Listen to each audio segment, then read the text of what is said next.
Պարոն նախագահ, 7 տարի առաջվա իրողություններին անդրադառնալով եւ այս 7 տարիների մասին Իրանի գերագույն առաջնորդի խորհրդականը հայտարարություն բացահայտում է արել, նշել է, որ որոշ երկրներ շահագրգռված էին Հայաստանը մասնատելու ճանապարհով Զանգեզուրի միջանցքի անվան տակ փակել Իրանի ելքը դեպի Եվրոպա եւ Թեհրանը կարողացել է խափանել այդ գործարքը։ Ըստ ձեզ այդ որոշ երկրների այդ ծրագրերը վերջնականապես խափանված են, թե պետք է շարունակվեն եւ հակազդեցություն պետք է։ Ոչ, մենք միշտ էլ արտաքին վտանգի առկայություն զգացել ենք եւ զգալու ենք։ Ես չեմ կարող մեկնաբանել Իրանի, ինչպես ասեցիք, համապատասխան պաշտոնյայի ասածները։ Համենայնիվ ծրագրերի մասին դուք ակնարկել եք, պարոն նախագահ, գլոբալիստական գերքաղաքական։ Ոչ, ես այդպիսի բանի մասին չեմ ակնարկել։ Ես միշտ ասել եմ,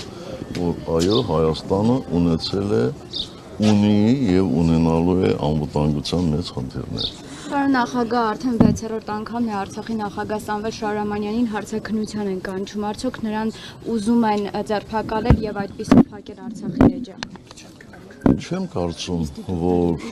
ցանկություն ունեն Սամվել Շահրամանյանին ձերբակալելու,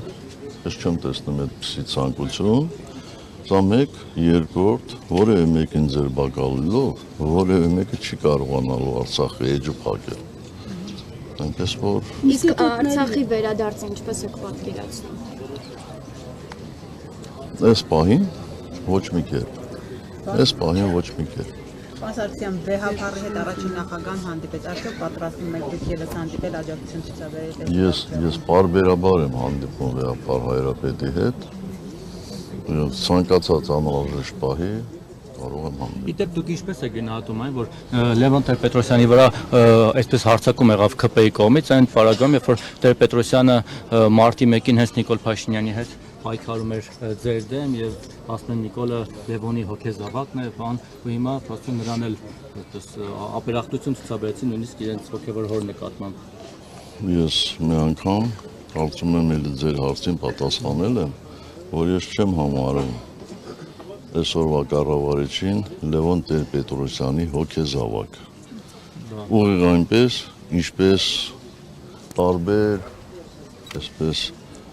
շարժումներում ընդգրկված մարդկանց չեմ համարում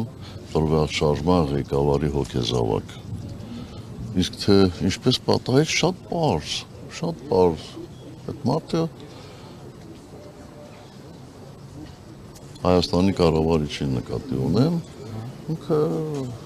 ամեն ինչ անում է, որ ցանկացած մի երևացող մարդու վարկաբեկել։